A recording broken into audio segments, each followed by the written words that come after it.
An important new witness has testified in the continuing trial of the terrible murder of Senzo in the Pretoria High Court. The details revealed by the witness's testimony about what happened that day are crucial to bringing justice to Meyiwa and his loved ones. Thwala claims he was at the Khumalo's residence on the fateful night of the tragedy. He claimed he heard a gunshot and bolted from the residence. The eyewitness described how he turned to the house as the scene of the crime descended into chaos and saw Meyiwa in a life-threatening state, gasping for air. The initial instinct was to administer aid, and when inspecting him, he learned that the former footballer had sustained a bullet wound to his chest.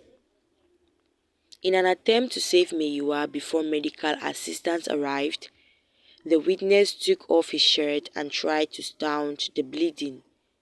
South Africans are extremely invested in the trial because Senzo Meyiwa was a cherished national figure and his death was surrounded by injustice.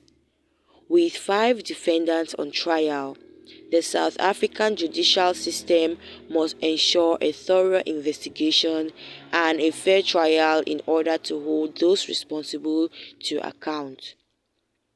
The witness's account is a key piece of information that may help determine what happened to Meyiwa. The South African public and media have followed the case attentively from its inception, and they, along with Meyiwa's family, are hoping for a just result as the trial progresses.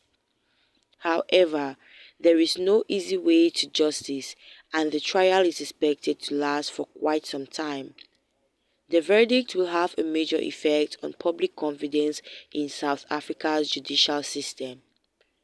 The courageous witness's testimony, along with those of others, may prove to be the deciding factor in the outcome of the trial currently underway at the Pretoria High Court. South Africans have united in their need for justice and closure as they await the verdict, believing that the truth will ultimately win out and properly memorialize Senzo Meyiwa. In more related news, Advocate Sipho Ramosepele inquires as to whether he got any cell phone downloads for both charged 1 and 2, who he addresses. Stein also says there wasn't sufficient cell phone downloads to examine blamed 1 and 2's information. To that end, he didn't specify this in his proof.